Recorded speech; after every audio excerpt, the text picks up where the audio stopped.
We all go through life accepting what textbooks told us about the universe. But what happens when questions are raised about many of our fundamental beliefs?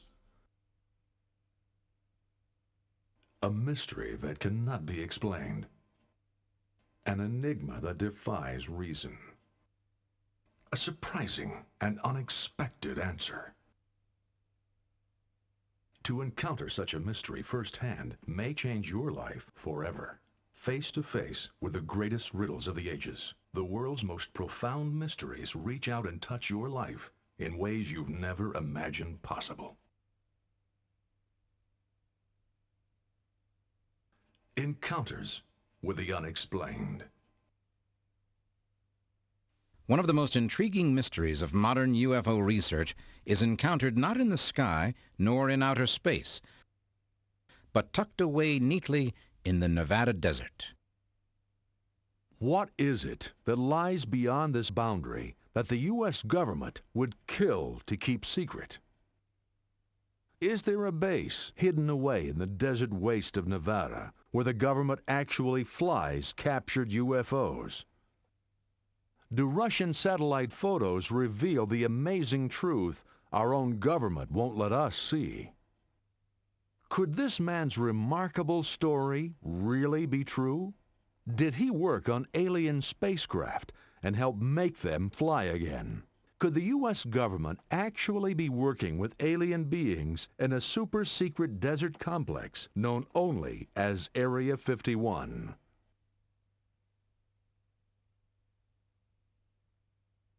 Old geological maps identify this particular piece of real estate simply as Area 51. This designation covers a large area which consists principally of the dried-up bed of an ancient sink, which for some unfathomable reason is still called Groom Lake. A super-secret facility located here supposedly operates around the clock, and even though the government silently insists it doesn't exist, it has been seen by hundreds of witnesses and photographed dozens of times. And if the rumors about it are true, this installation is the hiding place for one of the most amazing secrets of this or any other generation. Clearly, there are secrets of some kind in this mysterious complex because, according to official government maps of the region, the entire installation simply does not exist. Why is this desert base such a secret? Is the truth of its purpose related to the continual sightings in the area of UFOs? After the Lazar story broke, the UFO watchers came here and discovered this land. They came here in four-wheel drives to overlook this secret base. In a television interview, Robert Lazar claimed that he was employed between 1988 and 1989 at a hidden base even more secret than the Groom Lake installation. When I went to work, I was flown from McCarran Airport in Las Vegas to Area 51. From Area 51, I was bused to an even more highly secure facility located about 15 miles south of Area 51 called S4. S4 is situated at the base of the Papoose Mountains by the Papoose Dry Lake bed. The S4 installation is built into the mountain and the 9 hangar doors are angled at about 60 degrees. These doors are covered with a sand-textured coating to blend in with the side of the mountain and the desert floor. According to Bob Lazar, it was in this hidden base that he worked on disc-shaped flying craft that were based on technology given to mankind by beings from another planet. In other words, not only did I read briefings and not only was I taught the theories of these technologies, but they were demonstrated for me and I know they are true and accurate. Lazar went on to claim that there are several fully working flying discs at the S4 facility, but only one on which he personally worked. Because of its sleek appearance, I nicknamed it the Sport Model. The Sport Model is about 16 feet tall and 40 feet in diameter. The center level of this disc also houses the control consoles and seats, both of which were too small and too low to the floor to be functional for adult human beings. Bob Lazar paints a scenario where the craft has an anti-gravity reactor or a gravity reactor that produces a wave of gravity. If you're inside this craft, it has no seat belts because to you inside the craft, it is always upright at natural gravity. If the story Lazar tells is true, then this design is no mere fantasy, but a reality, and proof positive that Earth has been visited by intelligent beings from another planet. Could the U.S. government actually have this kind of technology in its possession and have kept such a secret from the public and press for over 50 years? And if the story has already been told, why is the government still taking such extraordinary measures to try and keep the base hidden? According to this research by the Salt Lake Tribune in September of 1993, Air Force Secretary Sheila Wignall requested control over nearly 4,000 acres of publicly owned land out in the Nevada desert in the Nellis Range complex. Reporter Glenn Campbell devoted several years to breaking down the wall of secrecy around Area 51 and the mysterious base at Groom Lake. Area 51 is a small block of land that is simply the best known of the secret areas of the Nellis Air Force Range complex. Behind that, we have vast areas of desert. Until the early 1980s, it was actually possible to drive up to the Groom dry lake bed and look across and see the base in the distance. It was a secret base, but an open secret. In the mid-1980s, the military seized an entire mountain range, the Groom Mountain Range. At that point, the base became non-existent. It disappeared from USGS maps, and ever since then, the government has refused to refer to the base in any manner or form. What could be on this installation that would merit such strong measures? Does anyone outside of the base know what kind of work is being done there? We should all remember that the U-2 spy plane was flying out of Area 51 for many years. The same is true of the Blackbird SR-71 and the stealth fighter. They were all flying for many years before we heard about them. But will the government use deadly force to simply keep citizens from seeing airplanes take off and land? Area 51's been a pet project of mine for the last 25 years. Colleagues all around the world feed me information through our website, email, whatever. We do have some pretty interesting information showing that they've not only had alien craft that they've captured and been testing, but they also have equipment they don't even know what it does. It's fairly obvious that this particular site was chosen because of its isolation, and being part of the Nellis Air Base bombing range doesn't make it all that inviting either. But apparently the isolation or even fear of bombs wasn't enough to keep people away. Just exactly what other measures has the government taken to protect this non-existent base from intruders? Is it the average citizen, the UFO buff, who's the problem? Or are they concerned with enemy spies? And just who is it that is protecting the most widely known secret in the world? Would it surprise you to learn that it's not the government at all? For years now, average citizens, individually, by the van load and by the bus load, have gone considerably out of their way just to get a close-up view of Area 51, only to encounter a scene right out of a third world country. An SUV or helicopter will suddenly appear on the crest of a hill. The message is unmistakable. You are not welcome here. Come on, let's go. Get it out of here. This photo shoot's over with. Come on. Let's go. Go. Come on. Get in the car. Come on. Let's go. But given the vast size of the complex, surely they can't be everywhere at once. How can they be sure someone isn't getting past the guards, so to speak? It has, I'm told, surface-to-air missiles in case planes fly over that aren't welcome there.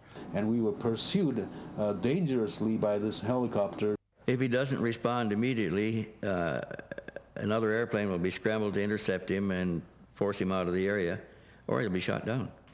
The question is fairly asked. Can security measures be taken too far? And what happens when one side or the other crosses the line? Could it be that the UFO craze simply got everyone off on the wrong track? Long before there was a base of any kind around the Groom Lake area, Area 51 was just another useless piece of desert to be used for atomic testing. Is it possible that the guardians of Area 51 just want to protect people from possible exposure to latent radiation? Norio Hayakawa doesn't think so. He's experienced firsthand the aggressive security measures at Area 51.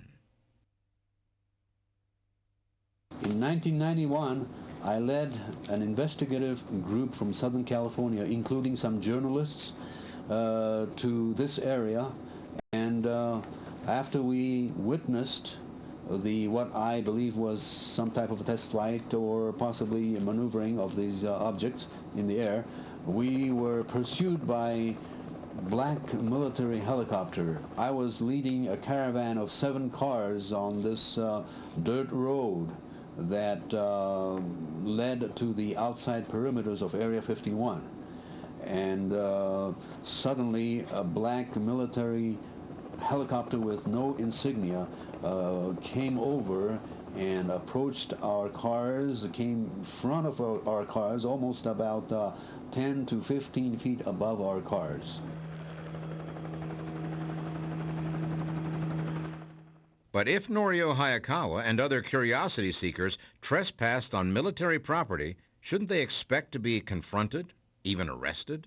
At no time were we trespassing the military area. We were well away from the military zone, and we were on public land. We had every right to be on public land, but yet we were harassed by this military helicopter dangerously. Whatever is happening at Area 51, it seems certain it is not to keep people from wandering into an area where they might be injured or pick up old atomic radiation. It is designed specifically to protect whoever or whatever is inside the complex. They are ready to use whatever force necessary to keep people away from this area, even outside perimeters. If that's true, if the Guardians of Area 51 will even pursue civilians on public land 10 miles away from the installation, haven't they overlooked the fact that this secret base is still easily visible from the air?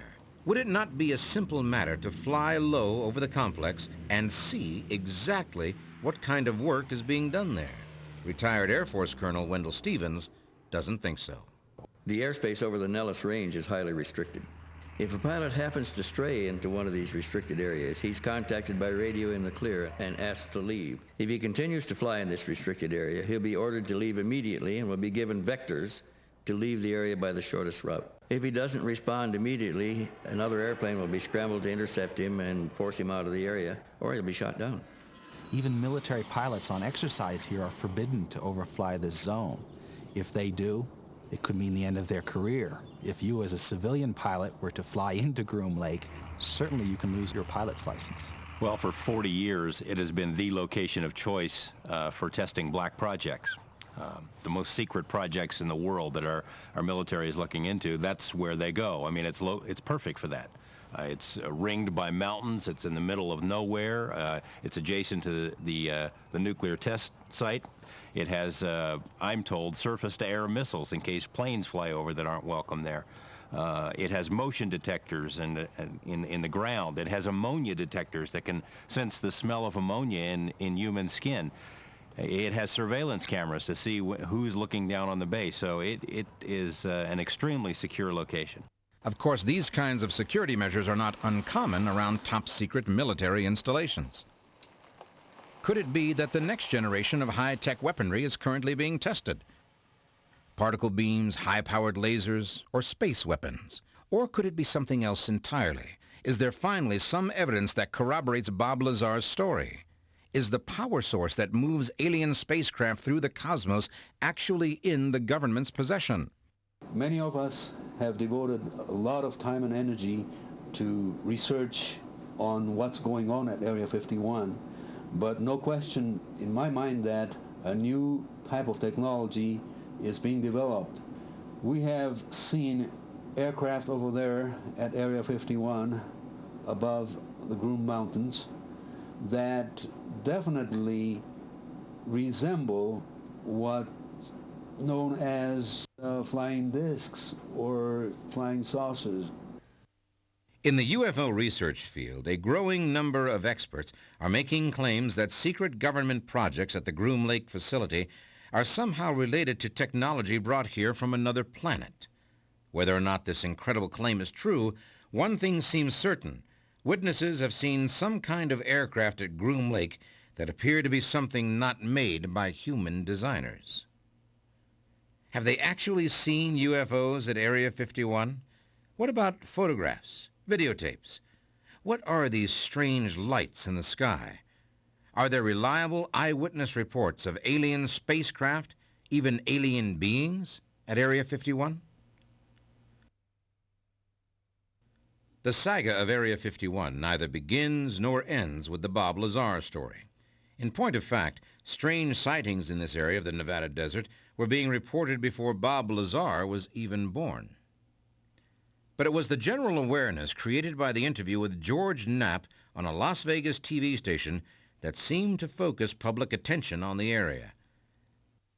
Prior to that series of interviews, Area 51 was just a designation on old military maps where atomic bombs were touched off, in the interest of national security, of course.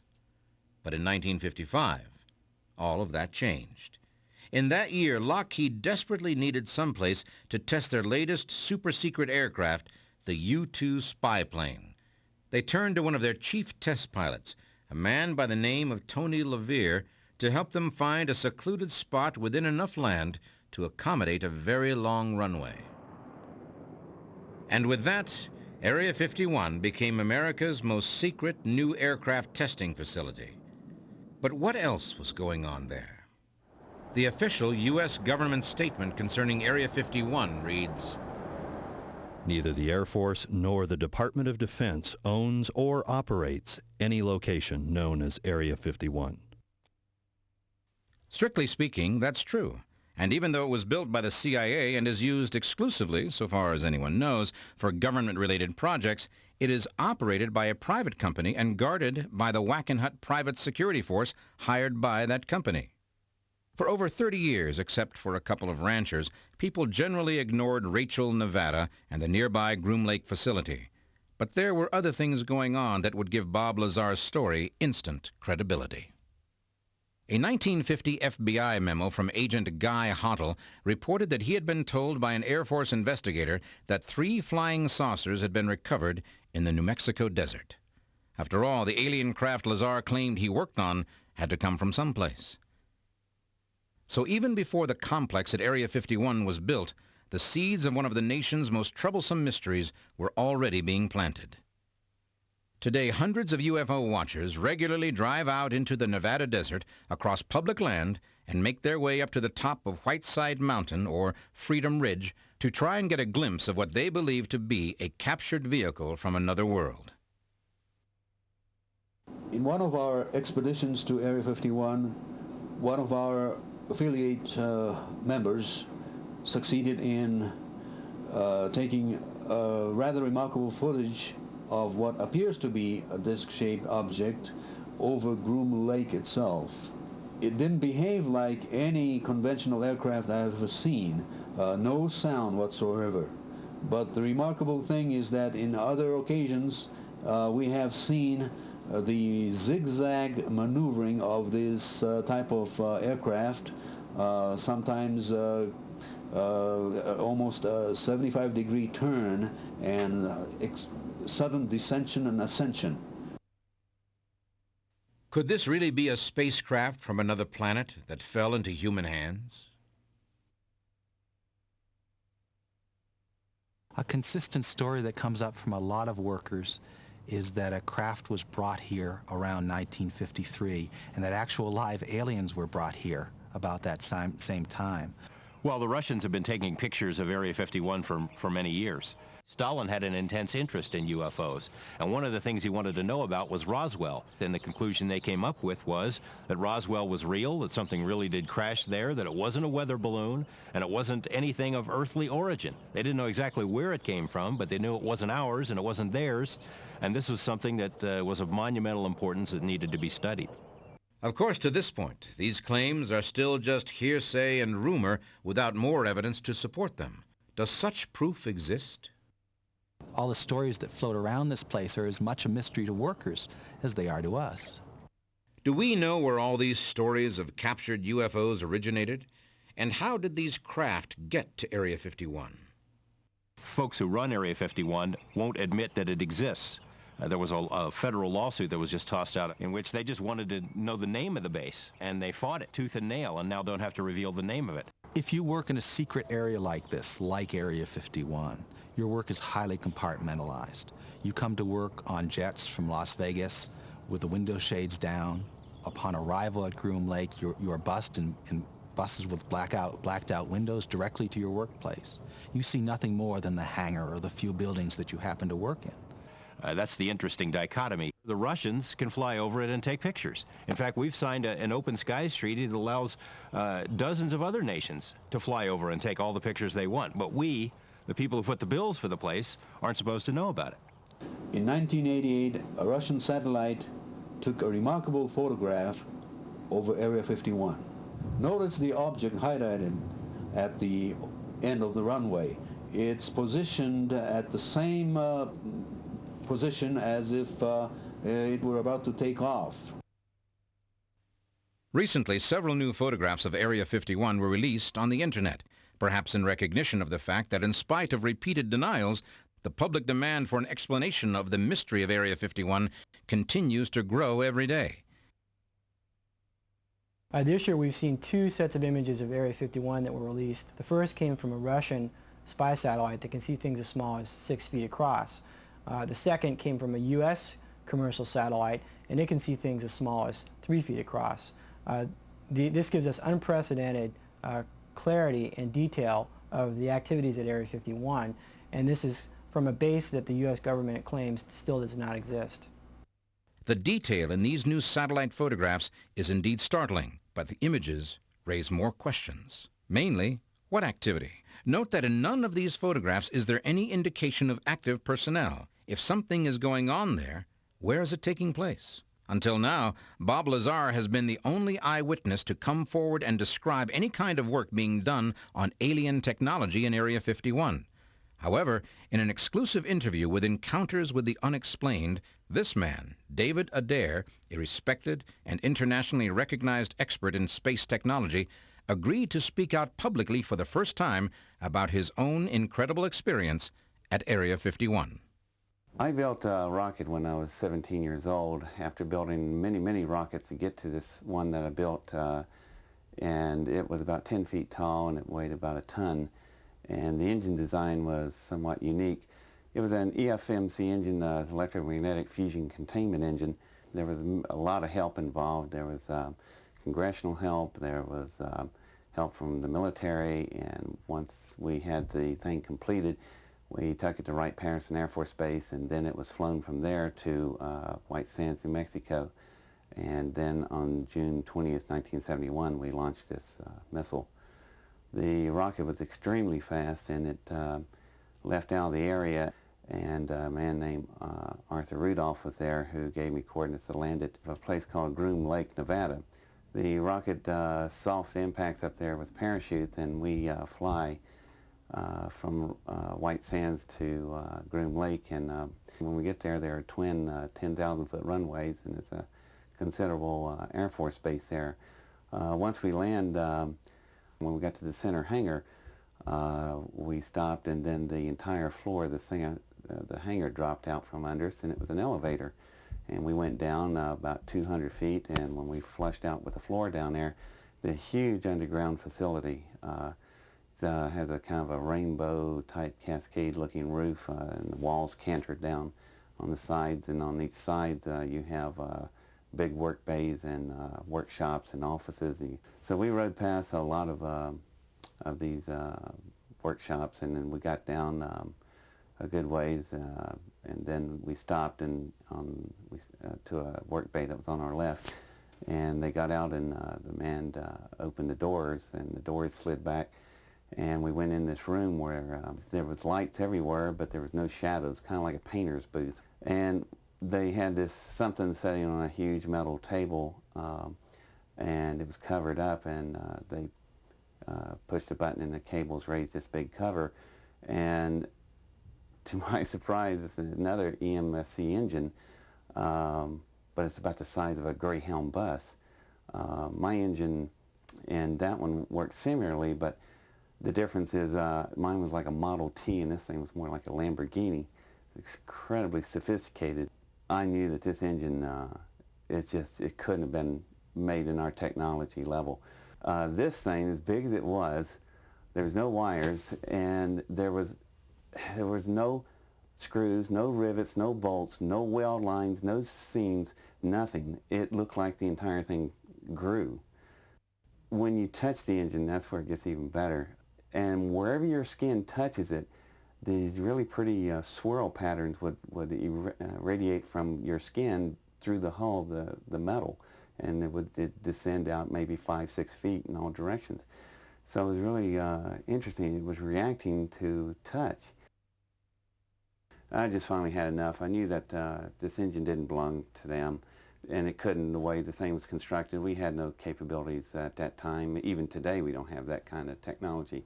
So I'm really angry. They're angry. They tell me to get down. So I'm coming down off the engine, and everywhere I'm touching the engine, it's no longer the blue-white swirls. It's now fiery red. Looks like orange-red colors shooting through the hull.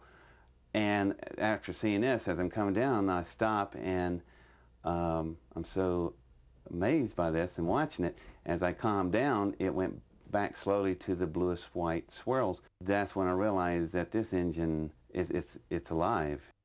It's picking up on not heat radiation but thought waves. This thing is a symbiotic engine.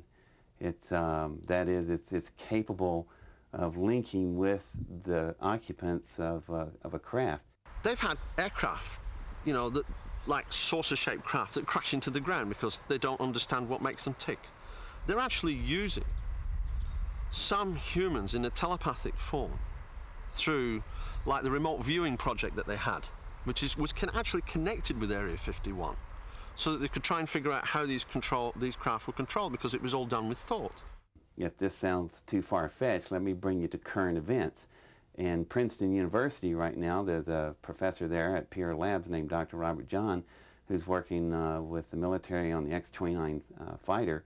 And what he's doing is building a buffer system where the aircraft and the pilot, when he puts his helmet on, has leads stuck to his skull.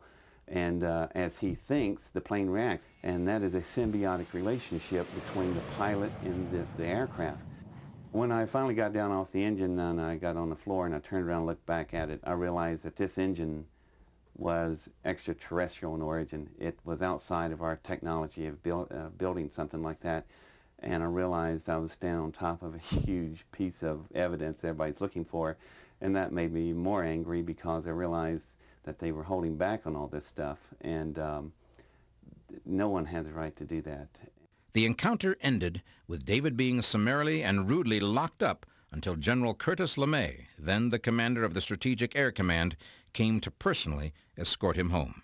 Well, after LeMay picked me up and we were flying home, he told me that they weren't through with me. They'll be back. He'll try to cover up as much as he can to help me out, but he said they will return in your life. The general was right. While still in his high school graduation cap and gown, David Adair was personally handed his draft notice. He would spend the next 8 years in the United States Navy. But in the meantime, the young rocket scientist had seen and touched what he still believes is a symbiotic, perhaps even biological engine of extraterrestrial origin. Could it be that the mysterious craft seen over Area 51 were not recovered at UFO crash sites? Is it possible that our government has been working secretly with an alien civilization? Are we on friendly terms with beings from another planetary system? Just in case you're wondering whether America's best-known secret base is still above the law and presumably still up to its neck in secret projects, a presidential determination dated September 25, 1998 should put everyone's mind at ease. In this document, President Clinton exempted the United States Air Force operating location near Groom Lake, Nevada, from any federal, state, interstate, or local hazardous or solid waste laws that might require disclosure of classified information. The letter went on to state that disclosure would be harmful to national security. But from whom are we keeping the nation secure?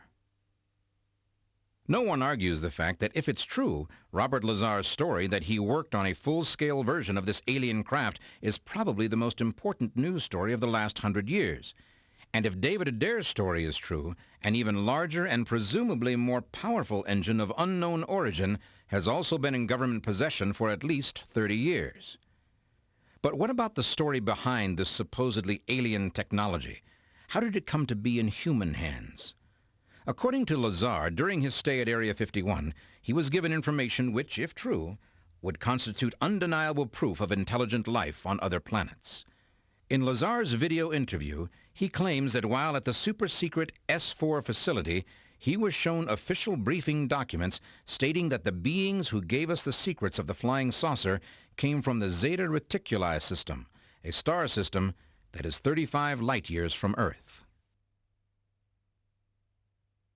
The beings are 3 to 4 feet tall and weigh 25 to 50 pounds. They have grayish skin and large heads with almond-shaped wraparound eyes.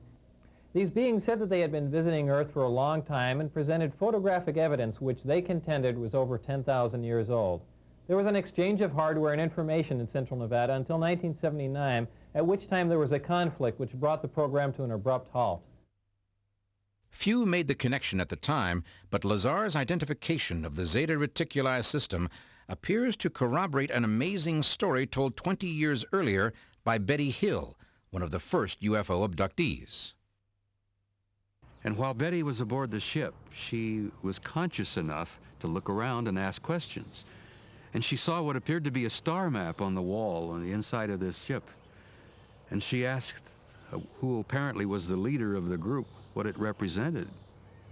And he says, well, it's our sector of the universe. Well, Betty remembered that, apparently. It was imprinted in her subconscious. And Betty was able to draw a sketch of what she had seen on that star map inside the ship.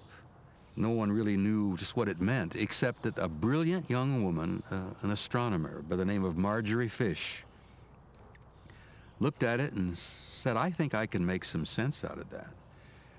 And over the course of about 6 years, Marjorie Fish put together what she thought that map that Betty remembered represented.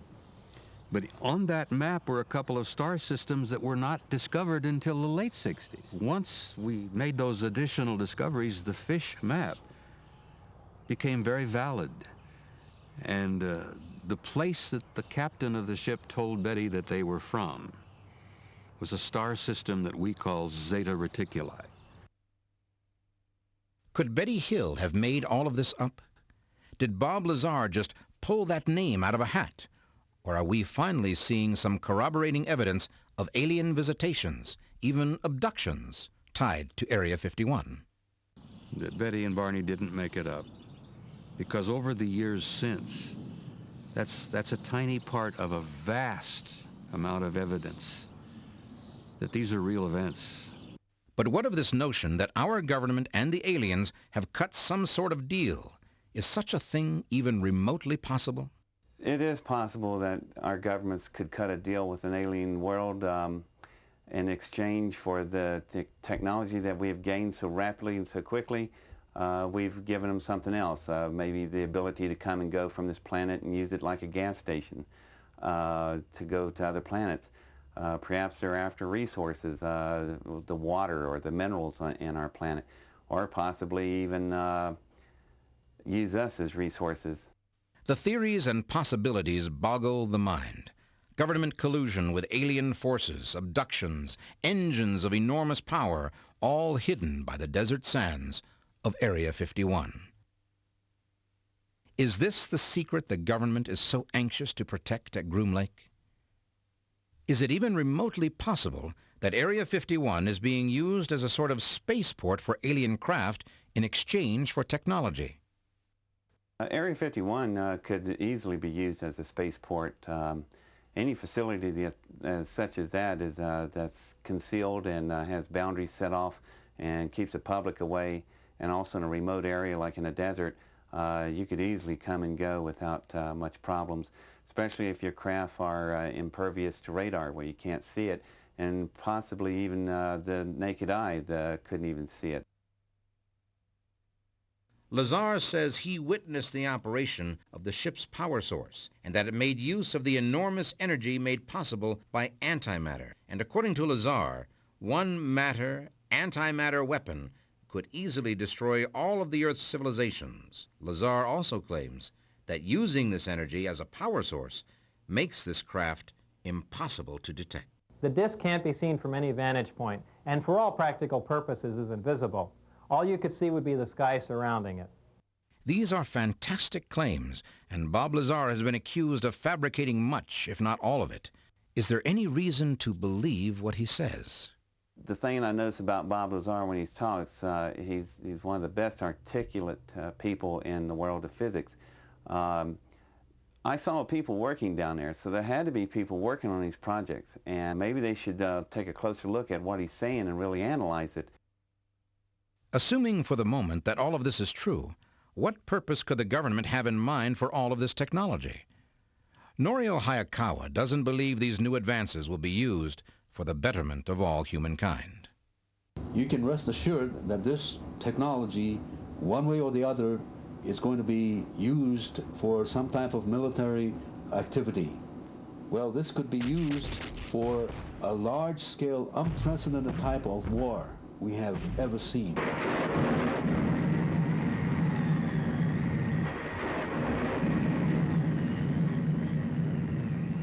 Norio Hayakawa doesn't believe these new advances will be used for the betterment of all humankind. These are photos of a secret California facility conducted by Lockheed Corporation.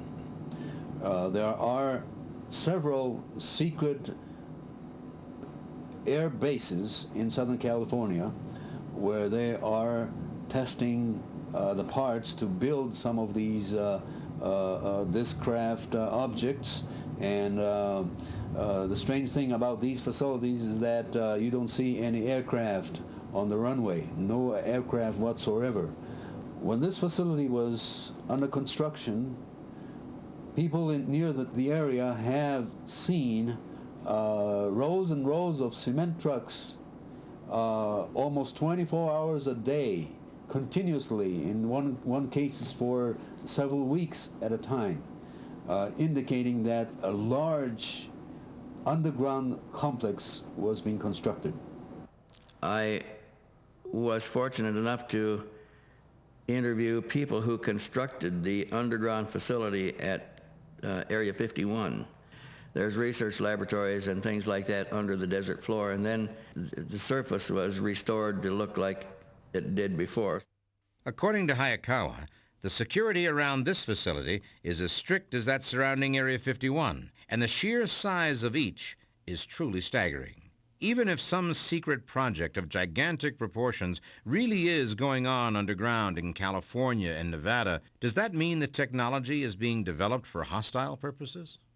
To be honest with you, I would not be surprised that some abductees are taken to some U.S. underground facilities. And if that is indeed the case, there again, we're dealing with a criminal case here that involves total violation of our constitutional system. Can these stories actually be true? UFO abductees brought by force to Area 51. Is there any evidence to support these frightening claims? In Robert Lazar's video, he claims that the S4 facility near Area 51 is hidden inside a mountain with 9 giant hangar doors textured to blend in with surroundings. Incredibly, this matches the description given by some people who claim to have been kidnapped by the occupants of a UFO, then taken to a mysterious underground facility. Abductees have been taken to places that they have assumed were underground facilities. Abductees have also reported that they have seen what appeared to be U.S. military people involved in their abduction. And yet there are also those who believe the military is developing this technology for the protection of the human race from an alien invasion. I don't think the government or the military believes that we face a major threat from anybody on this planet, that our greatest threat literally comes from someplace out of this world. Others believe the government is only interested in protecting itself. They started infiltrating UFO organizations. They spied on UFO researchers. They put out false information to muddy the waters. They actively encouraged this laughter curtain, a policy of ridicule that anyone who sees a UFO is crazy. Well, anyone who sees a UFO is not crazy. That's just the prism through which we view this now. The government's done a very good job of disinformation, of clouding the whole issue. All the eyewitnesses that said they've seen things flying at Area 51 is easily explained.